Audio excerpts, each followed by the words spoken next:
The question is, what is something that is very difficult to teach? Let's get into this.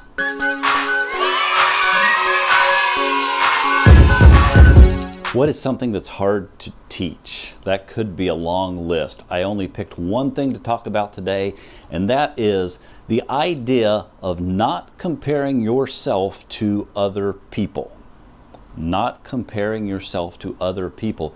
Doesn't matter if you're young, if you're a teenager, if you're in your 20s, your 30s, your 40s, your 50s, you probably have experienced the comparison trap. One thing that we sometimes teach fairly early on is to live for people's approval. We reinforce this often just through our discipline. If our child does something good, it's reinforced positively. If they do something that we deem not good or not the right thing, it's reinforced negatively. So sometimes they grow up wanting our approval or living for our approval. Let me tell you a story about when I was young. I went to church with great frequency. I was basically raised in church, and I kind of had this feeling that maybe going to church and doing good things was me earning a way to get into heaven.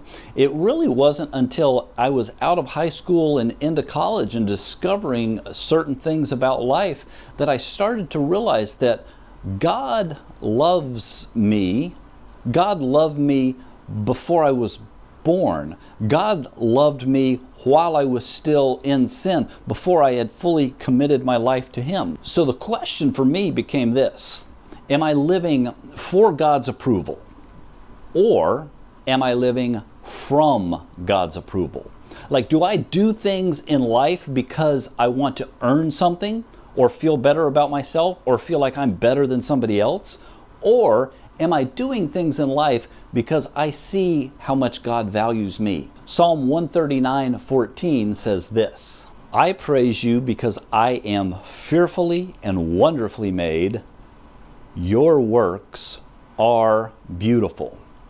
If we see that we, just as we are fearfully and wonderfully made, and we see God and His creation and His wisdom as being something that is designed specifically and includes us, it helps us get over the idea of comparing ourselves to other people. Here's the hard part: teaching that to our kids, teaching that to any generation younger than us. To be honest, teaching that to our peers sometimes can be very difficult because it's almost counterintuitive. We want people's approval, but the codependency trap that leads us into isn't very healthy, because honestly, if I'm looking to 2 or 3 other people in my life for my sense of value, for my sense of worth, it's not healthy for the other people, it's not healthy for me. But if I'm looking to God as my source, if God is filling my heart, then it makes everything else work out much better, because I don't expect things from other people, and I don't necessarily do things for other people to earn their approval. I do things and I serve because God loves me. Because God created me a specific way for a specific purpose, and He knows that purpose according to the book of Jeremiah. He knows those plans. And that's exciting to discover for yourself. It's exciting for you to help your children discover that. So they should never feel like they are earning your love. That should be unconditional. And they should always feel like God loves them and God values them despite the circumstances that they find themselves in at any age. So this is great advice for parents of teenagers, parents of 20-somethings, and parents of young kids.